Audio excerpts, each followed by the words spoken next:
Bueno, la predicación de el día de hoy se titula Quédate enamorado. Si está por ahí tu esposo al lado tuyo, dile quédate enamorado. Que no se te enfríe el amor. Aunque no se trata de ese amor o de esa relación, la predicación el día de hoy, quiero que me acompañes a Apocalipsis capítulo 1 y que vayas al verso 9. Quiero leer unos versos y de ahí partir a que aprendamos, conozcamos un poco más, meditemos un poco más en la palabra. Y dice Apocalipsis 1:9: yo, Juan, vuestro hermano y copartícipe vuestro en la tribulación, en el reino y en la paciencia de Jesucristo, estaba en la isla de Patmos por causa de la palabra de Dios y el testimonio de Jesucristo. Yo estaba en el Espíritu en el día del Señor y oí detrás de mí una gran voz como de trompeta que me decía: yo soy el Alfa y la Omega, el primero y el último. Escribe en un libro lo que ves y envíalo a las 7 iglesias que están en Asia: a Éfeso, a Esmirna, a Pérgamo, a Tiatira, a Sardis, Filadelfia y Laodicea.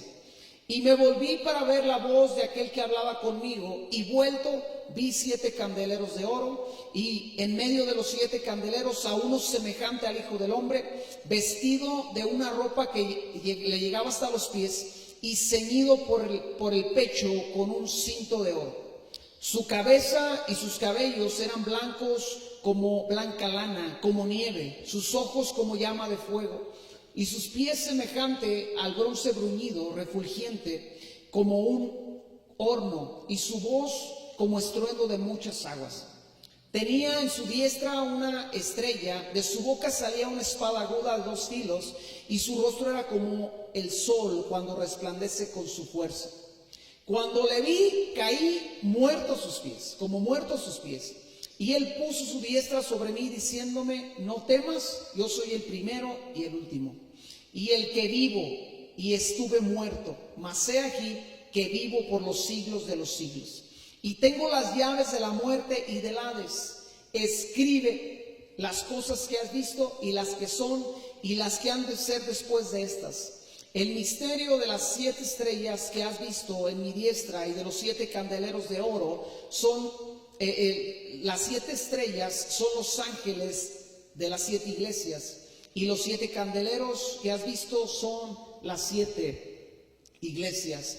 Leemos el capítulo 2 y dice así: escribe el ángel de la iglesia a Éfeso, el que tiene las 7 estrellas en su diestra, el que anda en medio de los 7 candeleros de oro, dice esto: yo conozco tus obras y tu arduo trabajo, paciencia, y que no puedes soportar a los malos, y has probado a los que se dicen ser apóstoles y no lo son, y los has hallado mentirosos, y has sufrido y has tenido paciencia y has trabajado arduamente por amor de mi nombre y no has desmayado. Verso 4: pero tengo contra ti que has dejado tu primer amor. Mantente enamorado. En estos versos que acabamos de leer suceden varias cosas. Número 1, Dios deja muy en claro quién es Él. Dios viene y se le manifiesta, se le presenta al apóstol Juan, que estaba preso en la isla de Patmos a causa de ser un predicador de la palabra de Dios, a causa de ser un discípulo de Jesús. Él estaba allá en la isla de Patmos, que era una prisión, y Dios viene a él, y lo primero que Dios hace es que deja muy en claro quién es Dios, quién es Él, y le dice: yo soy el Alfa, yo soy el Omega, soy el primero, soy el último, el que estuvo muerto, pero ahora vive, el que tiene las llaves de la muerte y el que tiene las llaves del infierno, ese soy yo, le dice Dios. En pocas palabras, Dios se le presenta y le dice a Juan: yo soy el mero mero, y es a mí a quien tú me sirves. Pero número 2, Dios le dice a Juan la razón de su visita. Y este punto número 2 debería de ponernos los pelos de punta, porque si tú lo leíste con cuidado, la razón para la cual él viene y se le presenta es para que Juan escriba una carta a las iglesias de Asia, a las 7 iglesias de Asia. Es decir, Juan iba a ser el escritor de una carta que Dios le quería dirigir a la iglesia. ¿Cuántos creen que esta carta debió de ser muy importante y muy interesante? Cuando a ti te decía una amiga de una compañera de tu salón que el chico que te gustaba te había escrito un recadito, pues tú andabas ansiosa, que querías, ¿no? Saber qué decía aquel recadito. Bueno, aquí no era el chico de la escuela, aquí era el Dios omnipotente que había redimido a la iglesia. Estaba diciendo: Juan, yo necesito que tú escribas para mí una carta que yo tengo que mandarle a la iglesia. Y a cada iglesia le mandó una carta.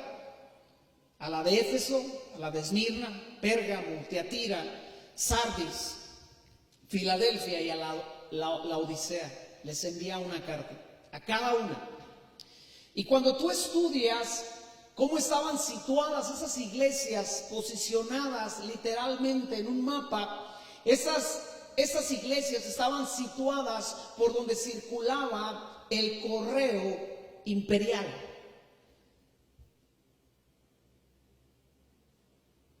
Pero Dios también no solamente se asegura que Juan entienda de con quién está hablando y decirle la razón de su visita, sino que número 3, Dios envía una carta para cada iglesia.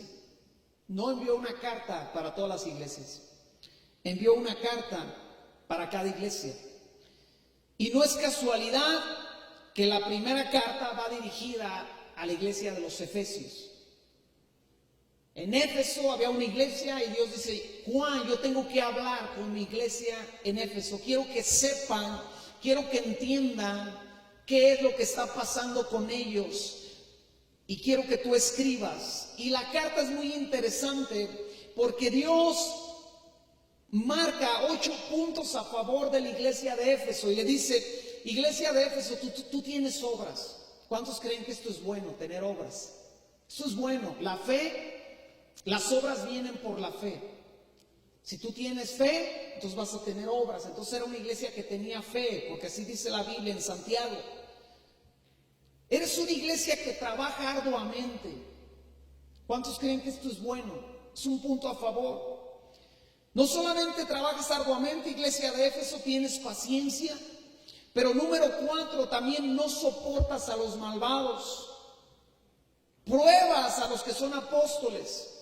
Eres una iglesia sufrida, pero no son apóstoles, son falsos, pero también eres una iglesia sufrida. Era una iglesia que amaba a Dios y era una iglesia que no desmayaba. 8 puntos a favor, que yo no sé si como cristiano yo puedo decir que los tengo. Yo no sé tú, pero ¿por qué no analizas estos 8 puntos como creyente y decir: bueno, tengo obras, mi cristianismo tiene obras que manifiestan mi fe? O soy un cristiano que, pues, un cristiano de la secreta, ¿verdad? Que nadie sabe que soy cristiano porque me parezco al mundo. Número 2, trabajo arduamente por la obra de Cristo. Tengo paciencia. Bueno, eso que te lo diga tu esposo o tu esposa, que son los que nos dicen la verdad si somos pacientes o no. Soy alguien que no soporta la maldad, que no se deja acompañar de la maldad. Soy sufrido, amo a Dios al grado de que no desmayo. Porque son 8 puntos que ellos tenían a favor, 8 palomitas, pero Dios solamente señala un punto en contra que ellos tenían. Y le dice: iglesia de Éfeso, lo que tengo en contra tuya es que has dejado tu primer amor. O sea, tu problema no es la maldad, ese no es tu problema, iglesia de Éfeso. Tu problema no es que eres engañada por falsos apóstoles, no, eres bien picuda para discernir quién es falso y quién es verdadero. Eres bien picuda para la paciencia, eres bien picuda para sufrir, pero iglesia de Éfeso, abandonaste tu primer amor, es lo que le está diciendo. Y para comprender qué es lo que realmente estaba pasando, tenemos que ver un poco de historia acerca de la iglesia de Éfeso.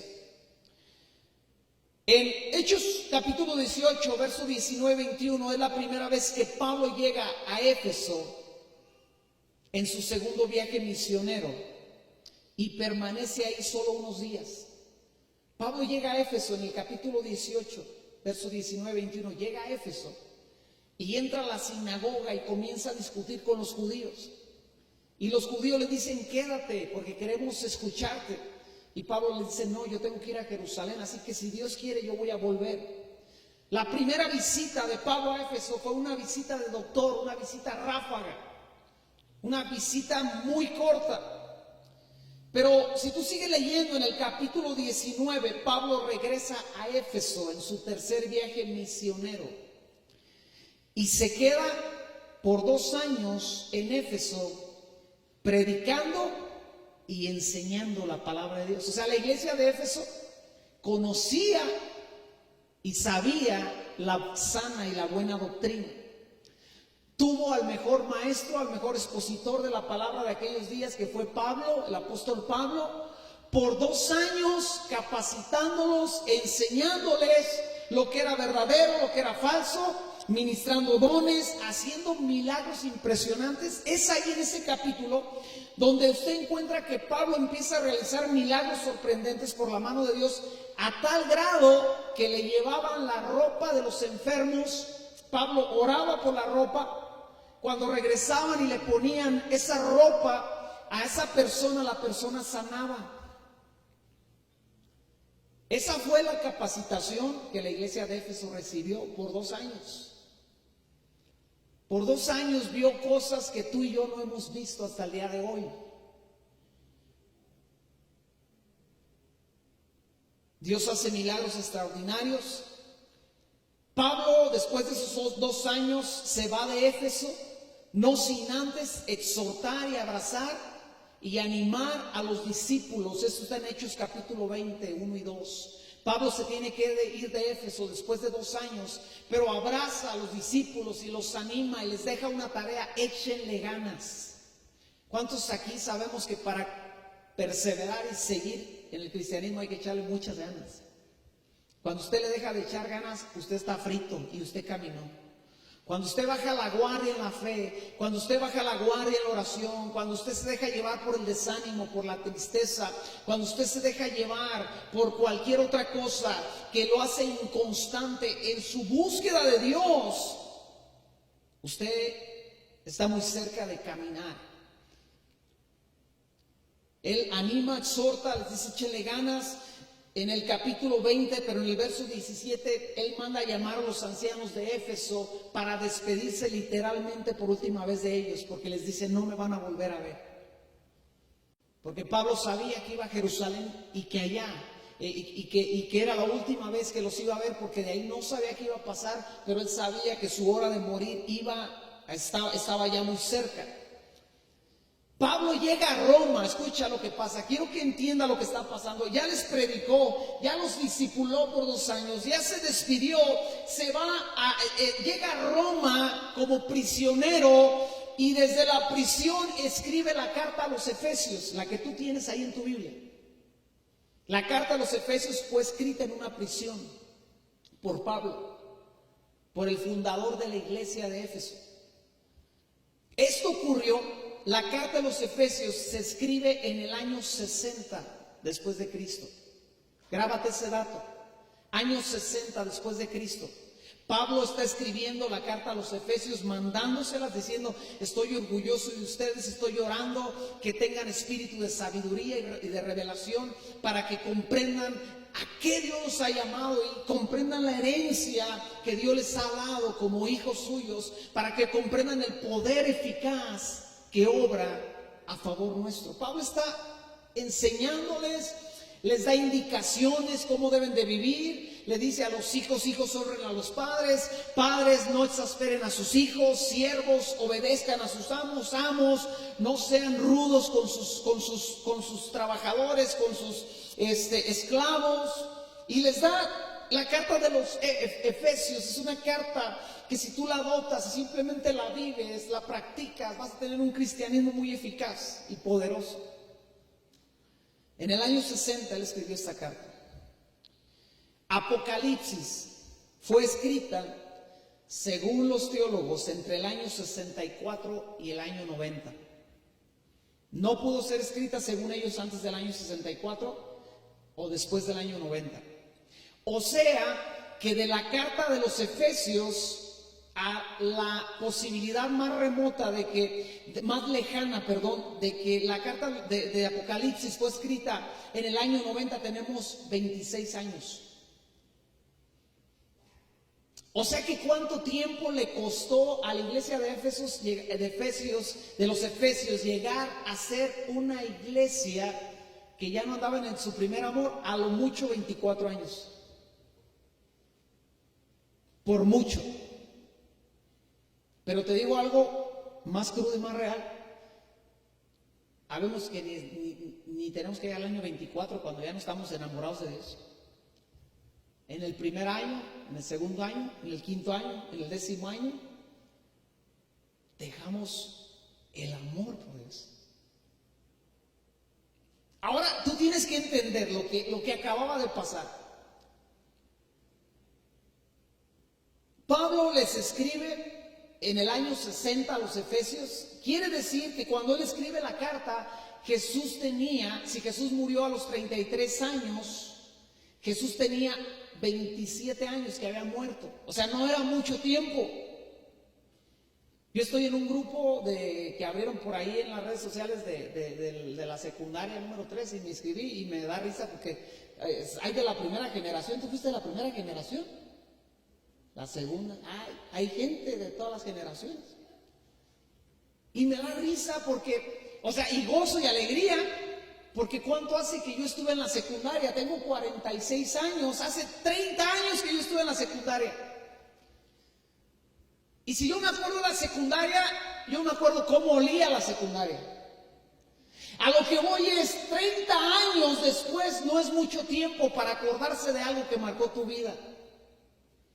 Jesús tenía 27 años que había muerto cuando Pablo les escribe a los Efesios una carta desde la cárcel, porque la iglesia de los Efesios era una iglesia de la cual Pablo estaba orgulloso. Pero unos años después, el mismo Dios le tienes que escribir otra carta a los Efesios diciendo: ustedes están fritos en el amor. Han abandonado su primer amor. O sea, cuando lo analizas así, la magnitud es impresionante por los eventos que habían acontecido y el tiempo tan corto en el cual el amor de los Efesios por Dios se enfrió. No tuvieron que pasar más de 26 años para que Dios encontrara una iglesia que había abandonado su primer amor. No más de 26 años. Yo llevo 26 años de cristiano, me convertí a los 20.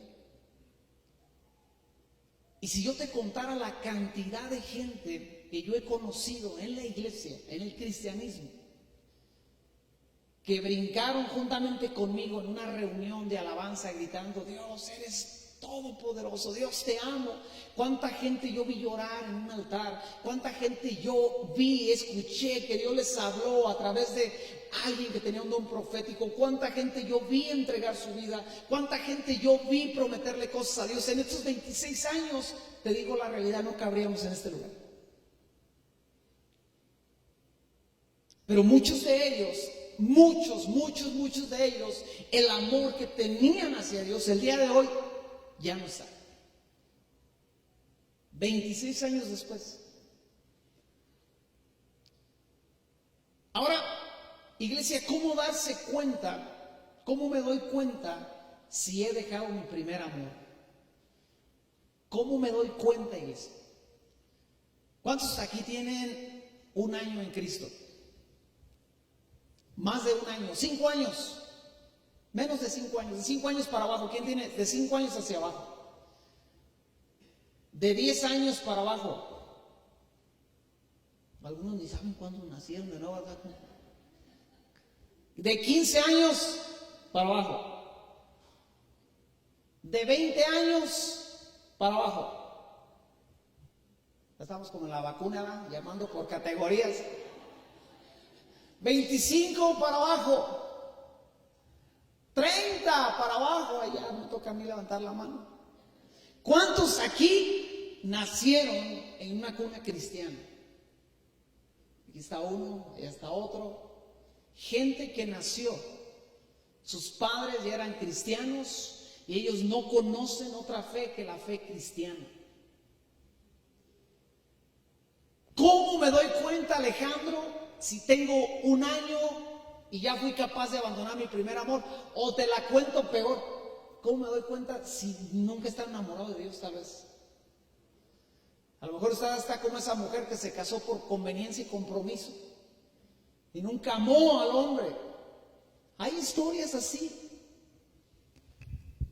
Un día una mujer a mí me confesó, y no era mi esposa, para que no decir, era su esposa la que le confesó. Me dijo, yo cuando me casé con ese hombre porque vi una oportunidad de que me iba a ir bien en la vida, pero yo no lo amaba. Después lo llegó a amar, sí, pero a lo que voy, puede ser, escucha bien, puede ser que yo sea un cristiano que entregué mi vida a Cristo Jesús por conveniencia, pero todavía no conozco su amor y todavía no logro, o no logra más bien Él, a pesar de que es todopoderoso y todo amor, enamorarme de Él. O puede ser que estuve enamorado de Dios y el día de hoy ya no me tiemblan las piernas cuando lo veo. ¿Cómo me doy cuenta, Alejandro, si estoy enamorado? Es bien fácil. Ve a 1 Corintios capítulo 13 y ve las características del amor. Y si tú estás enamorado por Dios, de Dios, tú vas a manifestar estas características hacia Dios y hacia lo que Dios representa y hacia los intereses de Dios. Pablo dijo que número 1, el amor es sufrido. Una persona enamorada es capaz de sufrir por aquello que ama. Los hombres, cuando íbamos a ver a la chica, sabemos eso. Llovía, tronaba, relampagueaba y usted estaba puntual a las 8 de la noche ahí esperando a esa chica. Yo le confieso que tengo un suegro que es un excelente suegro, pero tiene una forma de ser muy ruda. Y si usted no lo conoce, ese hombre es un hombre difícil. Y yo llegaba y tocaba y oraba, aunque no era cristiano, que no saliera mi suegro. ¿Ok? Su respuesta era esta: buenas noches. Y yo dice, buenas noches, ¿no está Liliana? No está, se salió. Y se metió y no me decían ni, ¿le quieres dejar un recado? O qué feo, qué mal. Así. La razón que yo volvía al siguiente día era porque yo amaba a esa mujer. Pero si yo no la amara, yo decía, no, vete por allá con tus padres rudo y agresivo. Y yo, mi suegro, el día de hoy, él me ama y está orgulloso de mí, me presume, ay, qué muy lleno que es pastor, pero así sigue hablando. Ya me voy al carro. El amor es sufrido. Una persona enamorada de Dios va a perseverar en medio del sufrimiento. Va a seguir adelante. Alguien que apenas le testerean su vida y tira la toalla de la fe, esa persona no estaba enamorada de Dios. Nunca estuvo enamorada de Dios, aunque tal vez tenía 1 año, 5 años. Dice la Biblia, dice 1 Corintios 13, que el amor es benigno, el amor es bondadoso. Cuando usted ama, usted muestra bondad hacia quien ama. Dice la Biblia que el amor es sin vanidad, no es envidioso, no se envanece. Dice la Biblia que el amor no hace lo indebido. Un hombre que está enamorado de su esposa, se le puede presentar la chica más resplandeciente de la ciudad, y tratar de seducirlo, pero como él está enamorado de su esposa, no caerá en las garras de esa mujer, porque está tan enamorado que no quiere hacer algo indebido en contra de esa mujer.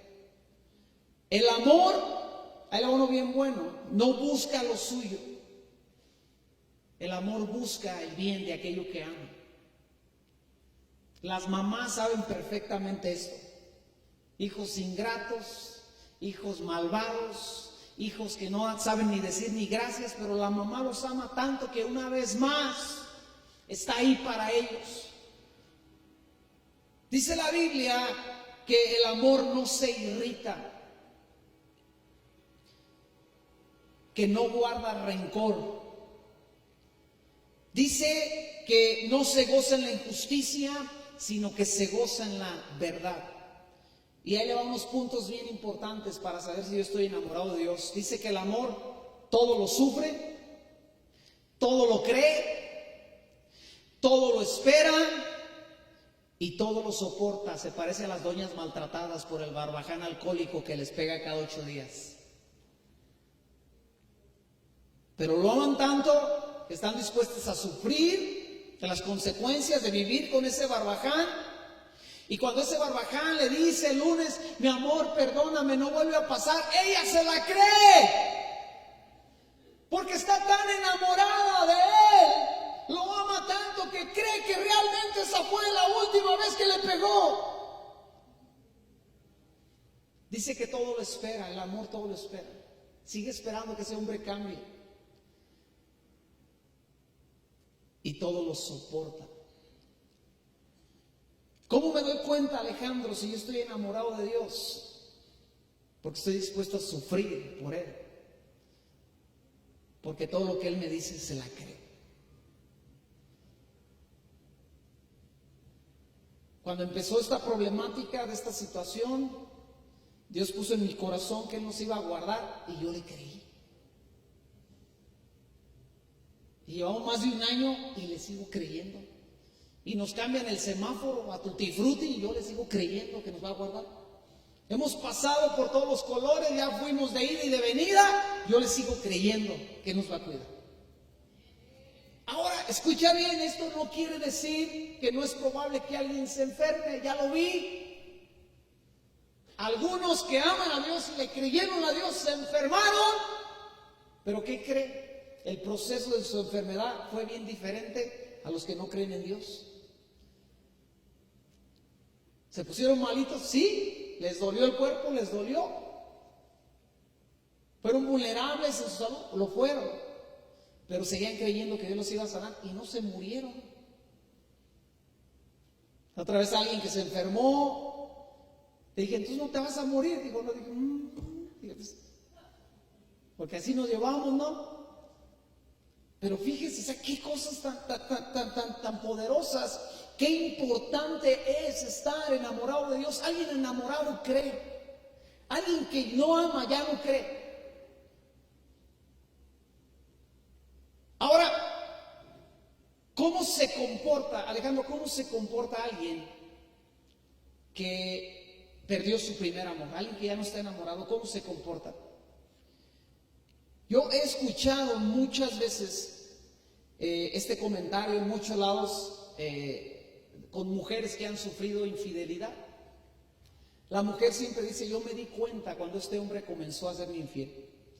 No porque lo vi, no porque me dijeron, yo sabía, porque algo cambió, algo era diferente. Llegó un punto donde este hombre las dejó de amar y fue más importante para él otras cosas o otra mujer, y sin que ellas tuvieran una evidencia, sabían que algo había cambiado. Y aunque tal hombre puede decir, no, no es cierto, mi amor por ti sigue siendo el mismo, ellas sabían y estaban seguras y tenían razón que algo había cambiado, porque el desamor cambia la actitud del ser humano. Alguien enamorado se comporta de una forma y alguien desamorado, también desenamorado, se comporta de otra forma. Acompáñame a Lucas capítulo 7. Yo quiero que tú veas a una persona que tiene fe, que cree en Dios, pero no tiene el amor por Dios que debería de tener. Lucas capítulo 7, a quien estamos transcribiendo, nos tocó transcribir esta historia en estos días, y ve al verso 36. La historia se trata de la mujer que le lavó los pies a Jesús, se perfumó los pies de Jesús. Y si tú lees la historia, dice la historia que Jesús estaba en casa de un fariseo. Bueno, la leemos literalmente. Verso 36 dice: uno de los fariseos rogó a Jesús que comiese con él. Y habiendo entrado en casa del fariseo, se sentó a la mesa. Entonces una mujer de la ciudad, que era pecadora, al saber que Jesús estaba a la mesa en casa del fariseo, trajo un frasco de alabastro con perfume, y estando detrás de él a sus pies, llorando, comenzó a regar con lágrimas sus pies, y los enjugaba con sus cabellos, y besaba sus pies y los ungía con perfume. Cuando vio esto, el fariseo que le había convidado dijo para sí: si fuera profeta, conocería quién y qué clase de mujer es la que le toca, que es pecadora. Entonces, respondiendo Jesús, le dijo: Simón, una cosa tengo que decirte. Y él le dijo: di, maestro. Quiero que preste atención al lenguaje y a la actitud y la postura de este hombre. Di, maestro. Y dice: un acreedor tenía 2 deudores. El uno le debía 500 denarios y el otro 50. Y no teniendo ellos con qué pagar, perdonó a ambos. Di pues, ¿cuál de ellos amará más? Respondiendo Simón dijo: pienso que aquel a quien perdonó más. Y él le dijo: rectamente has juzgado. Y vuelto a la mujer, dijo a Simón: ¿ves a esta mujer?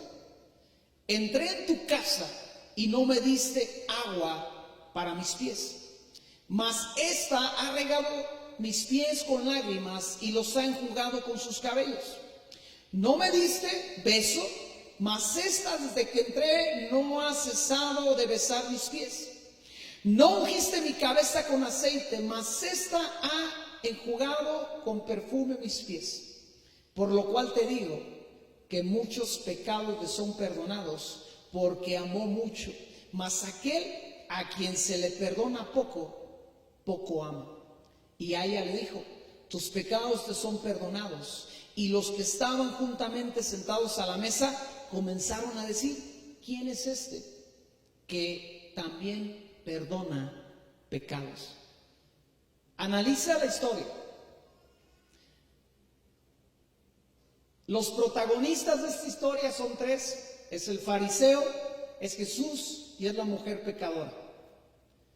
¿Quién era el culpable de que Jesús estuviera en la casa del fariseo? El fariseo. Porque el fariseo le rogó a Jesús. O sea, no solamente le dijo: Jesús, tengo una comidita, te convido. Le rogó. Yo creo que en determinado momento Jesús se quedó pensando si iba. Y el fariseo le dijo: tienes que venir a mi casa. Yo quiero que estés en mi casa. Te necesito en mi vida. Quiero que vengas. No importa quién venga contigo. Yo quiero que venga. Le ruega y Jesús accede. Y el culpable de que Jesús estuviera en su casa era el fariseo mismo. Pero Jesús no era para él lo que él pensaba que Jesús era para él.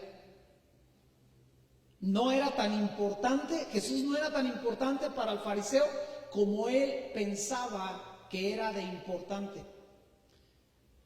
Porque lo mínimo que tenía que haber hecho por educación es que cuando Jesús llegase, hubiese lavado los pies de Jesús. El sirviente de la casa, o él mismo a Jesús, o ya de perdiz haberle dado agua a Jesús diciendo: pues Jesús, ahí lávate los pies. Porque mira, pisaste una de cabra y esas, híjole, están medias gachas.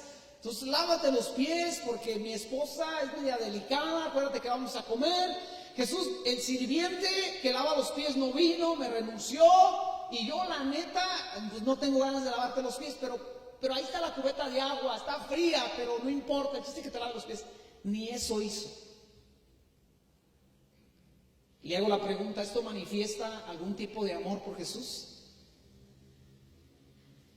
Y Jesús le dice, no me diste agua, pero no solamente eso, no me diste un beso cuando llegué. Por educación, por respeto, por tradición, Él lo invitó y Él tenía que haber estado a la par diciendo, Jesús, qué bueno que estás aquí. Y haberle abrazado y haberle dado un beso diciendo, qué bueno que has venido. Pero ni siquiera lo hizo.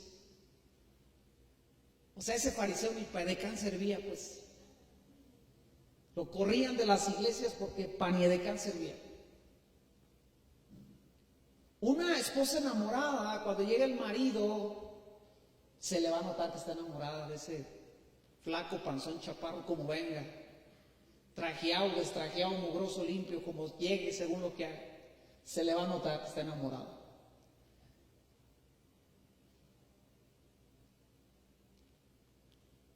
Y Jesús le dice, no solamente eso, no me diste un beso, no ungiste mi cabeza con aceite. Todo esto era algo que era obligación del fariseo hacer. O sea, si Jesús le hubiese dicho, voy a ir a tu casa, pues tú te invitaste solo, pues tú hazle como quieras. Pero Él le rogó, ven a mi casa, y luego no le corresponde como debería de corresponder. Pero no solamente no hizo esas cosas, escucha, cruza una línea más gacha, se pone a juzgar la vida de Jesús. Dice, pues este dice que es profeta y no sabe que esta mujer que lo está tocando y que está llorando, se ganó ese pomito de perfume allá en donde hay hartas lucecitas en la calle. El perfumito con el que te está lavando los pies Jesús, se lo ganó allá, donde trabajan las mujeres pobres, dicen por ahí. Y se puso a juzgar a la mujer también. Estamos viendo la actitud de una persona que cree que está enamorada de Jesús, pero no está enamorada de Jesús. O sea, ¿qué era lo que le estaba pasando a la iglesia de Éfeso? Tenía una apariencia religiosa como el fariseo. Su vestidura del fariseo decía que era una persona religiosa. Cuando él hablaba de la ley, de la palabra, su lenguaje era el de alguien que conocía la Biblia, que conocía la palabra. Cuando iba por la calle, la gente lo identificaba como un fariseo. En nuestro contexto, la gente lo identificaba como alguien que es cristiano, que lee la Biblia, que va a la iglesia, que sabe orar, que sabe comportarse, pero que cuando salen los detalles que surgen solo cuando estás enamorado, esos detalles no surgen y no salen.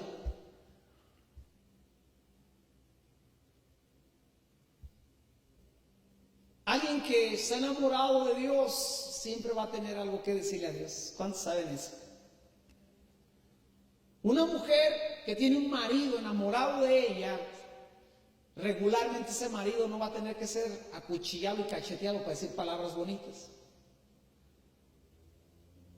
Ese hombre le va a decir hasta mentiras, con tal de hacerla sentir, eres la más hermosa del mundo, y no es la más hermosa del mundo. Pero para él es la más hermosa. Ay, tiene los ojos más bonitos que hay. Y no es verdad. Pero esa mujer tiene a ese hombre enamorado y no lo tiene que abofetear, amenazar, para que ese hombre le diga. Ahora, ciertamente también está unado a que los hombres somos medio lentos para entender esa parte. Pero una vez que lo entiendes y ves las consecuencias y los beneficios de ser así, uno dice, no, mejor me hago hablador y hocicón y mentiroso para tener a esta mujer en las nubes.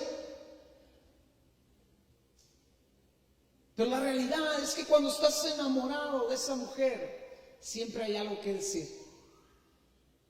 Las mujeres son iguales, no se quedan atrás. Ay, eres el más guapo de la iglesia. Cuando quieras saber la verdad, hermano, ven y pregúntame a mí. No te voy a decir qué tan engañado te tiene tu esposa. Ay, eres tan fuerte y está uno todo enquencle. Una persona enamorada hace aquellas cosas, aquellos detalles que no es capaz de hacer alguien que ha dejado de amar. Un cristiano que ha abandonado su primer amor tiene una apariencia religiosa egocéntrica y carece de la expectativa que provoca el amor. Te lo repito, un cristiano que ha abandonado su primer amor tiene una apariencia religiosa egocéntrica, o sea, no solamente una apariencia religiosa, sino una apariencia egocéntrica. El cristiano que ya no ama como amaba, ahora el cristianismo se trata de él. Cuando el cristianismo siempre se trata de alguien más, no de mí. El cristianismo se trata, para empezar, de Dios, el Dios que murió por mí. El cristianismo se trata de servir a Dios y servir a otros. El cristianismo se trata de amar. O sea, le preguntaron a Jesús, ¿cuál es el primer y más grande mandamiento? Y él dijo, amarás al Señor tu Dios con todo tu corazón, con toda tu fuerza, con toda tu mente. Y la segunda, esa nos la dio el pilón, y amarás a tu prójimo como a ti mismo. O sea, el cristianismo nunca se trata de el amor hacia mí, se trata de el amor que yo pueda tener por Dios y por los demás. Pero un cristiano que manifiesta un abandono de amor o de enamoramiento, ahora el cristianismo se vuelca hacia él. Yo recuerdo, escucha bien, yo recuerdo de mis primeros años de cristiano, yo me considero alguien que sigue enamorado de Dios. Pero recuerdo de mis primeros años de cristiano, todo el cristianismo a mí me deslumbraba. Y se me hacía fascinante todo el tiempo, cada reunión era una expectativa para mí. Pero todos sabemos, ¿verdad?, que en la iglesia no todo es perfecto. Si tú tienes un poco de tiempo, ya sabes que en la iglesia habemos de todo, habemos gente, a veces no somos tan maduros o tan buena onda. Y me tocó un líder que era bien manchado y que era bien abusivo. Y ese líder trabajaba en la iglesia, era su trabajo, él le pagaban por hacer cosas en la iglesia. Pero ese líder a mí me decía, oye Alejandro, necesito que vengas. Y yo era alguien enamorado de Dios, de la iglesia, y quería crecer, quería aprender. Entonces decía, yo creo que me va a decir algo, o hasta me va a profetizar, ¿no? Eso se alucina uno, porque el amor todo lo cree. Y ahí iba, y me decía, es que mira, hay que poner esas repisas aquí, así, esto y lo otro, y no sé qué tanto. Y me ponía a hacer las cosas que a él le tocaba hacer en la iglesia. Pero no solamente eso, un día me llama y me dice, oye, ¿qué estás haciendo? Y le digo, me voy a meter a bañar. Te bañas y vienes a la casa.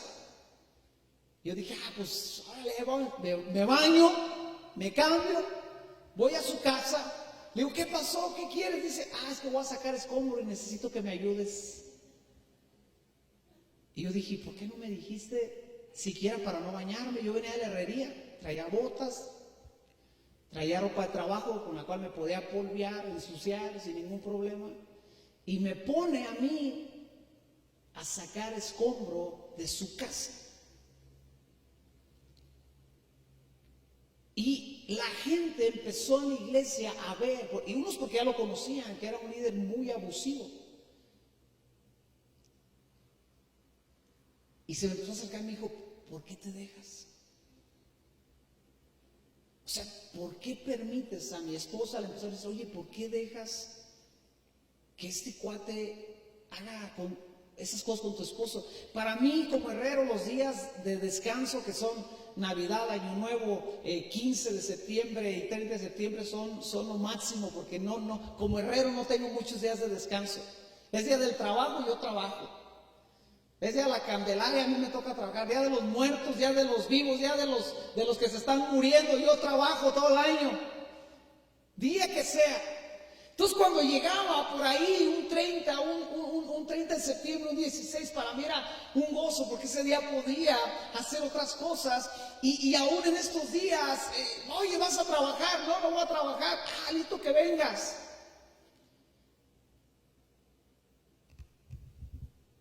Y escucha, porque estaba enamorado de Dios y de la iglesia. Ahora, sigo enamorado, he aprendido a ser más sabio. Esa es la diferencia, ¿no? Pero escucha, el cristianismo sano siempre se tratará de otros. Tú no estarás buscando a quien te ayude, tú estarás buscando a quien ayudar. Y Dios se encargará de enviarte a ti la ayuda. Pero escucha, si vamos a Cantares, en el capítulo 2, verso 5, y a Cantares, capítulo 5, verso 8, encontramos cómo la amada describe el estar enamorado. Y dice así: ¿cómo se comporta alguien en su primer amor? Ahí te va, según estos versos, ¿cómo se comporta alguien en su primer amor? La amada dice: susténtenme con pasas, confórtenme con manzanas, porque estoy enferma de amor. Estamos leyendo la Biblia, Cantar de los Cantares. Vete a Cantar de los Cantares, capítulo 5, verso 8. Y la amada dice: yo les ruego, mujeres de Jerusalén, que si encuentran a mi amado, le digan que estoy enferma de amor. La amada está diciendo: estoy tan enamorada de este hombre que hasta me siento mal físicamente. Yo espero que tú ya hayas pasado por esa etapa en tu vida. Es una etapa bien chida. Yo recuerdo cuando me enamoré, como dice la canción, me enamoré. Yo recuerdo cuando me enamoré. Un día estaba en el taller, en aquel tiempo qué compresoras ni qué nada, pintábamos a pura brocha. Y yo me quedé sentado en una escalera con la brocha agarrada así, pensando en mi novia. Y recuerdo que llegó mi papá y se me paró enfrente y yo no lo veía. Y yo ni estaba trabajando y corría hasta peligro de romperme el hocico, caerme de la escalera. Estaba sentado así en una escalerita, sentado y con la brocha así. Y estaba pensando en Liliana, que ya éramos novios en ese tiempo. Y mi papá llegó y se me paró enfrente y me habló así y yo no le oí. Lo oí hasta que volteó y le dijo a alguien más: mira este. Y entonces reaccioné y me dijo: ¿en qué piensas? Pues yo no le dije, estaba pensando que dieran las 8 de la noche para estar aquí en Cobalto, ¿verdad? Y me dijo: ¿estás enamorado? Y pues a mí me dio risa, me dio vergüenza, me dio de todo. Pero si tú pasaste por eso, tú te acordarás que ni comer te importaba. Ya de casados ya se nos fue el amor, ¿verdad? Y tragamos como que, ya me perdiste el amor. Antes las llevabas a los tacos y no querían, y ahora aquí piden 15 para arriba. Pero según la Biblia, según Cantar de los Cantares, el estar enamorado es algo que te saca, te hace sentir y afecta a tu forma de ser y de pensar. A mí me pasó en la iglesia. Estaba tan enamorado que este hombre podía hacerme como le daba la gana, ponerme a hacer su trabajo, y yo estaba todo menso que ni reaccionaba.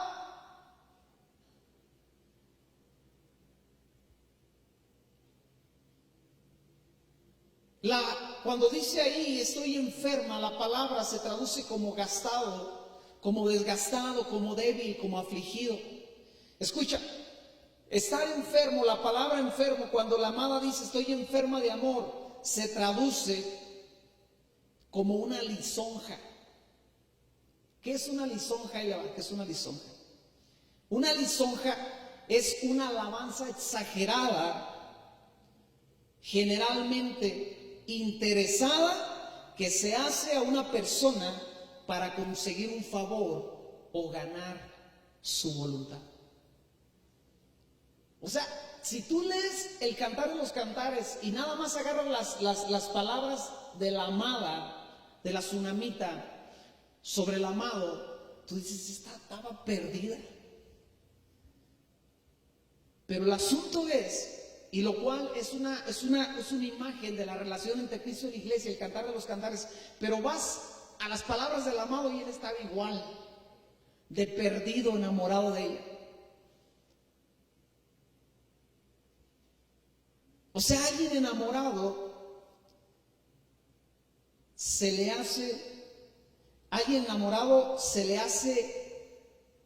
alguien que no esté enamorado, alguien que no esté enamorado, el que está enamorado se le hace ridículo, cursi y de muchas cosas.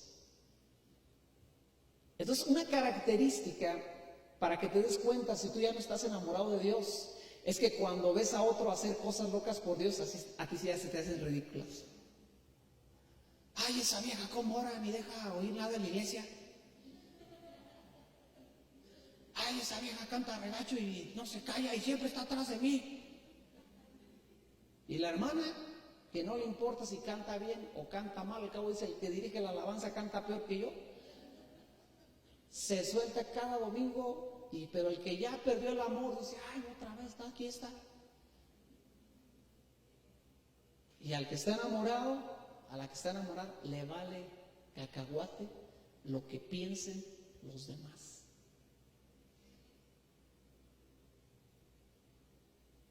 Cuando yo empecé a andar con Liliana de novios, hace ya tantos años, ya como 30 años de eso, yo recuerdo una ocasión, déjenme le digo esto, espero que no vea la predicación, está aprovechando que está allá.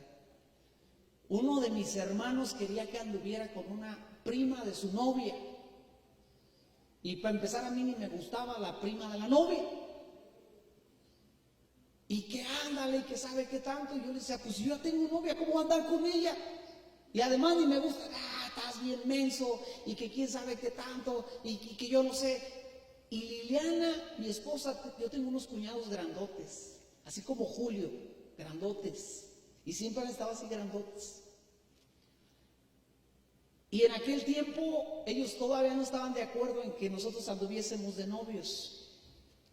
Y mi hermano no solamente quería que yo anduviera con la prima de sobrina de su novia, sino que sabía que mi integridad corría peligro al andar con quien yo andaba.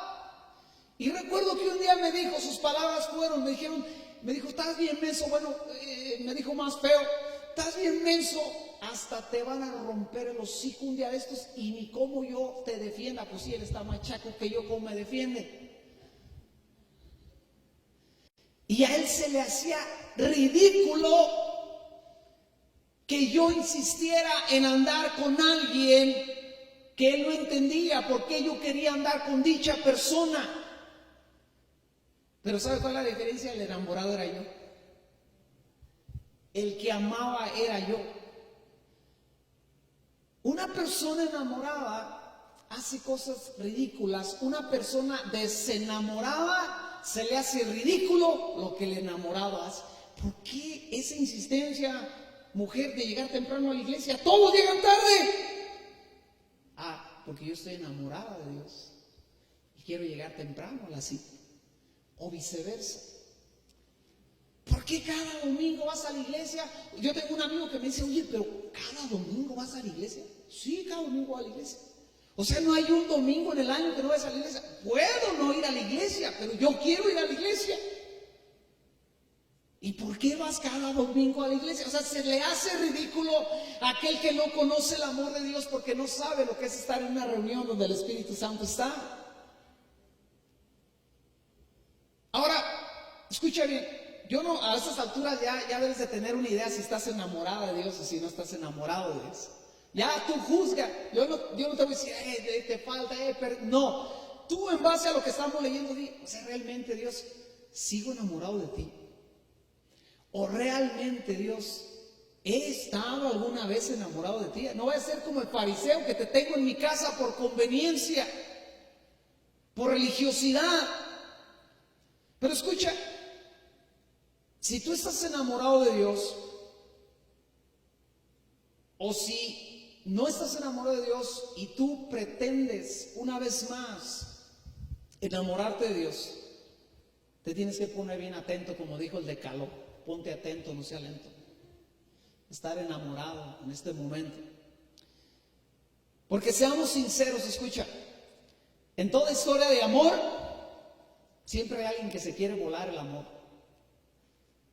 En toda historia de amor, tú siempre encuentras al gandaya o a la gandaya que se quiso ir de gana. Y todos se quedan callados como diciendo. Cuando hay amor, siempre hay algo en contra del amor. Y estoy hablando en cosas tan sencillas y prácticas como un noviazgo o como un matrimonio. Y no es la excepción en nuestra relación con Dios. Si tú eres alguien que está enamorado de Dios, ponte atento porque hay enemigos de esa relación y de ese amor. La carta que lees escrita a los Efesios es la que contiene la famosa armadura de Dios. ¿Cuántos han escuchado escuchar de la armadura de Dios? Pues es a ellos a quien Pablo les dice, necesitas ponerte la armadura de Dios. ¿Por qué? Escucha bien, si tú lo lees en Efesios capítulo 6, verso 10 al 18, Pablo les está diciendo, tienen que tener una armadura y la razón es porque hay enemigos de nuestro amor por Dios. La razón es porque hay acechanzas de nuestro amor apasionado que tenemos por Dios. La razón es que hay principados y hay potestades y hay gobernadores de las tinieblas y hay huestes de maldad que no están contentos con que tú estés enamorado de Dios. Así como aquel vato que no se le hizo con tu novia porque tu novia te hizo caso a ti y él se quedó enojado, así está el diablo contigo. Él tuvo su oportunidad con Dios y la desperdició. Y Dios ahora se quedó con nosotros. Considera. Esto es lo que los estudiosos de la Biblia dicen que pasó con Satanás estudiando la palabra de Dios. Dicen que Satanás era un ángel en el cielo, que era el encargado de dirigir la alabanza en el cielo. Pero que en determinado momento lo que la Biblia enseña o deja ver es que este ángel se rebeló en contra de Dios y dijo, yo voy a ser más grande que Dios. Y Dios le dijo, bueno, entonces te vas del cielo, lo expulsa y él viene a dar a la tierra no como un ángel o como un ángel caído, más bien como un demonio. Y él ya no puede tener relación con Dios. Considéralo. Él conoció el amor de Dios.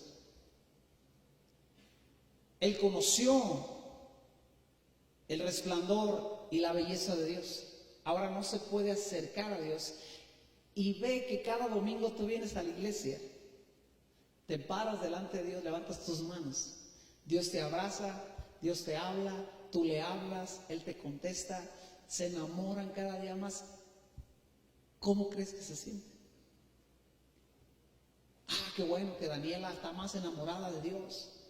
Ese cuate está endiablado.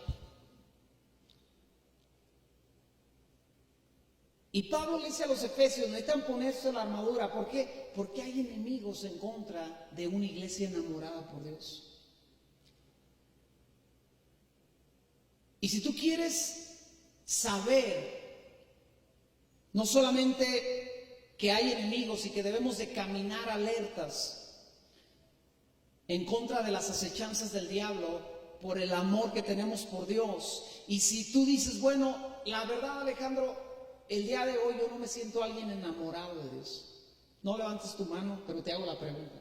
Sé sincero contigo mismo. Tú eres alguien que el día de hoy puede decir, la neta, yo sí estoy enamorado de Dios. Y sí ando en el amor de Dios, en el sentido de que para mí Dios es lo máximo, para mí Dios es lo primero, a mí Dios me deslumbra, los planes de Dios sobre mi vida me ponen expectantes, o simplemente Jesús ya es en tu vida, pues ay, el Salvador arrumbado en la mesa a quien ni siquiera eres capaz de lavarle los pies, de besarle los pies, de perfumarlo, de pasar tiempo con Él. Porque si me acompañas a Apocalipsis capítulo 2 una vez más en la carta que Dios le manda a los efesios. En el verso 4, capítulo 2, verso 4, cuando Él le dice, pero tengo contra ti que has dejado tu primer amor. El verso 5 le da la clave luego, para dejar de ser una iglesia con una apariencia religiosa meramente. Y le dice, recuerda, por tanto, de dónde has caído y arrepiéntete. Dos cosas. Recuerda. Hay un dicho que dice que recordar es volver a vivir. ¿De qué se tenía que acordar la iglesia de Éfeso? De aquellos primeros días donde llegó un hombre llamado Pablo a sus casas, les predicó del amor de Dios. Ellos conocieron el evangelio, conocieron las noticias de que había un Dios que había enviado a su Hijo para morir por sus pecados. Y no solamente eso, los sanó, los liberó, los enseñó. Y yo me imagino aquellos 2 años, cómo fueron de aquella iglesia de Éfeso a los pies del Señor y aprendiendo de Pablo. ¿Usted se imagina la emoción que hubo durante esos 2 años cuando iba a haber una reunión de la iglesia donde no solamente había milagros y sanidades, sino que los enfermos que se quedaban en casa también eran sanados, porque a tal grado era el mover de Dios que, le repito, Pablo oraba por los paños, por la ropa del enfermo, y el enfermo era sanado. O sea que una persona que olvida es una persona que deja de estar enamorada. Déjeme le paso un tip. Usted que tal vez en su matrimonio ya no siente ese fuego que antes había, deje a los niños encargados, deje todo, váyase a un café y póngase a platicar con esa mujer de aquellos años cuando se conocieron, cuando se vieron por primera vez y la tripa se les hacía así de emoción, no de coraje, de emoción. Cada aniversario, yo tengo 23 años de casado, cada aniversario, cada año que cumplimos con Liliana, dejamos los chamacos encargados, bueno, ya se quedan solos, ya necesito encargarlos, ya se cuidan ellos solos. Nosotros nos vamos a Pátzcuaro y nuestra reunión se trata de ir a cenar y platicar las cosas que vivimos en aquellos días. La iglesia de Éfeso se olvidó de sus primeros días. Cuando yo siento que el amor por Dios se me empieza a apagar, yo me voy a los primeros días. Y recuerdo aquellos días cuando mi amigo Aarón me contaba las historias de la Biblia.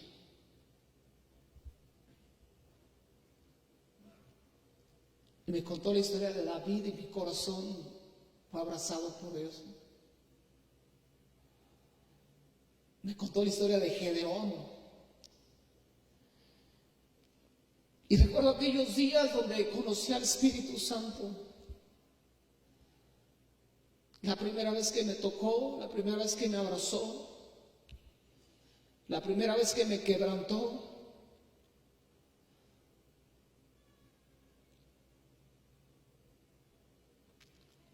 Y cuando yo hago eso, el amor de Dios, el amor que tengo por Dios se enciende una vez más. Y si estoy en un tiempo difícil, de desánimo, encuentro que una vez más tengo grandes motivos para seguir adelante. Cuando la religiosidad pretende abrazar mi vida, cuando la rutina se hace tan pesada, cuando el trabajar por Dios es tan difícil, yo voy a aquellos primeros días, voy a aquel lugar donde aquel joven me dijo, ¿quieres recibir a Cristo en tu corazón?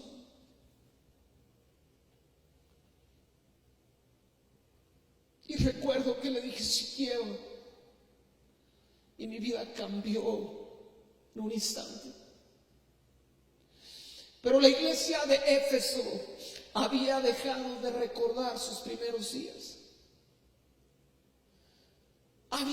Se le había olvidado que Dios tuvo tanta misericordia de ellos, que siendo muchos de ellos gentiles y legalmente no podían acceder al trono de gracia, Dios envió al apóstol Pablo, el predicador, a los gentiles, para que les abriese la puerta y el entendimiento, para que vinieran a Cristo, a vivir una vida eterna con Él. Por eso Jesús le dice: acuérdate de dónde has caído, acuérdate de los tiempos donde no me conocías y yo vine a tu vida en aquella soledad, en aquella agonía, en aquella tristeza, en aquel alcoholismo, en aquella drogadicción, en aquella atadura, y vine a tu vida y te liberé y te amé y te guardé en mi corazón.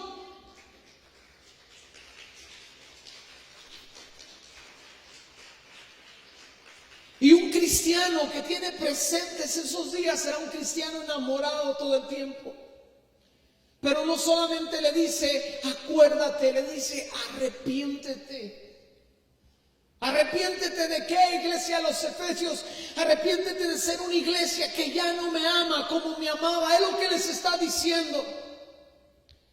Arrepiéntete de que en los tiempos de alabanza ya no estás con un corazón que arde por mí. Arrepiéntete de que cuando lees mi palabra ya no la lees lleno de amor, sino la lees por religiosidad, porque lo tienes que hacer. Yo creo que el principio hacia la apostasía, es decir, hacia abandonar el caminar con Dios, ir en contra de este caminar, comienza con el abandono del primer amor. Cuando tú dejas de amar, estás tomando un camino que te va a llevar por un tramo muy difícil. Y por eso Dios les dice en su carta, les escribe: acuérdate y arrepiéntete. Ahora déjame decir algo a las personas que literalmente son nuevas entre nosotros y que obviamente están enamoradas de Dios. El viernes, una hermanita de aquí, de esta congregación, que obviamente está enamorada de Dios y que no tiene mucho de conocer a Dios, me dijo: ¿qué canciones van a cantar el domingo? Estaba emocionada, ella quería saber qué canciones íbamos a cantar. ¿Para qué? Para escucharlas en casa y venir a este lugar ya con las canciones familiarizadas.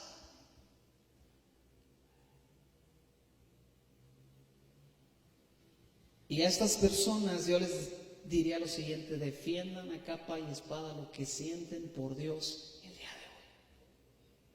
Que nadie te robe lo extravagante que suena pedir una lista de canciones, aunque el cristiano que refunfuña y amargado y dice: ¿y para qué quieres saber la lista de canciones? Le suena ridículo y ya lo voy a sacar ahí, pero soy del equipo de alabanza, debería de saber también cuáles son las canciones. Defiende con todo. Tú que tienes años y que te sientes todavía enamorado de Dios, defiende con todo el amor que tienes por Dios.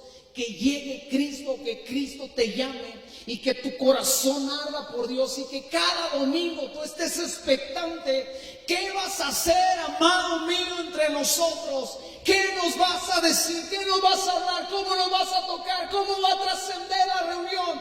¿Qué cosas nuevas van a suceder? ¿Cuánta gente vas a salvar? ¿A quién vas a sanar, Dios? ¿De qué nos vamos a enterar el día de hoy? Que llegues allá enamorado, así enamorado y apasionado. Nos ponemos de pie, iglesia.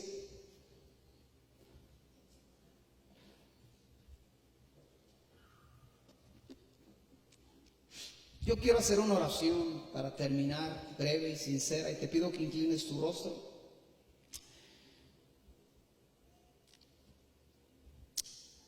Y sabes, el amor se nota, la pasión se nota.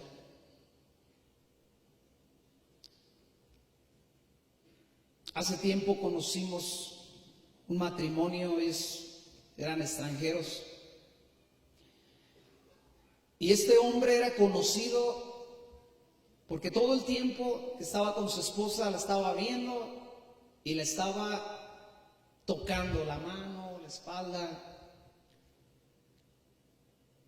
y estaba ahí todo el tiempo con ella.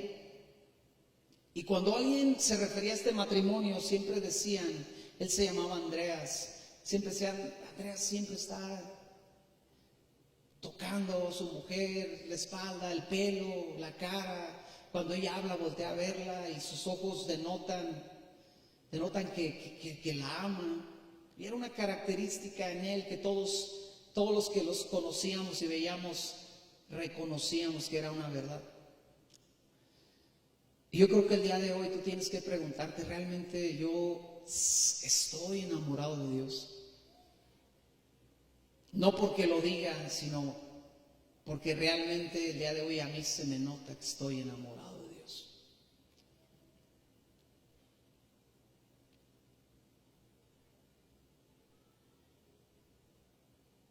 Y en base a eso te pido que le pidas a Dios lo que le tienes que pedir. Si estás enamorado, dile a Dios, manténme así. Que pueda permanecer así a través de los años, de las décadas, hasta que tú me llames a tu presencia. Pero hermano, hermana, si el día de hoy tú eres alguien que sabes que el corazón se ha enfriado, tú deberías de orar y decirle a Dios, ayúdame y sácame de esta miseria. Porque el corazón que ha dejado de amar a Dios es el corazón más miserable que puede haber. Porque habiendo tenido la llenura y el motivo más alto que el corazón de un ser humano puede tener y encontrar, y la razón de continuar y seguir adelante hasta el final, que es amar a Dios, ya no está. O tal vez tú nunca te has enamorado de Dios. Y Dios para ti ha sido simplemente algo que tienes porque no tenías otra opción, porque no había otra alternativa, porque no hay nadie más que te lave de tus pecados, porque no hay nadie más que te dé vida eterna. Y tú deberías también de orar con Dios y decirle, Dios, ayúdame y enamórame de ti. Padre Dios, te damos gracias esta tarde por tu amor y tu gracia sobre nuestras vidas. Yo te doy gracias por cada uno de mis hermanos y te pido que podamos ser como congregación, una congregación que vive enamorada de ti. Realmente enamorada de Dios, no porque lo decimos, sino porque lo vivimos y es una realidad en nuestra vida, Dios. Así que Padre, el día de hoy, en el nombre de Jesús, te pedimos que nos mantengas enamorados de ti. No importa cuánto tiempo tenemos de conocerte, si es un año, si son 5, 10, 20, 30 años, o si es toda una vida, Dios, que te hemos conocido, que seamos cristianos que te aman con todo el corazón y que expresan su amor cada día de su vida, Padre, hacia ti, sin restricciones, sin límites, Padre Dios, que podamos ser la iglesia enamorada que vive para ti, Dios. Te damos gracias en el nombre poderoso de Cristo Jesús. Todos decimos amén.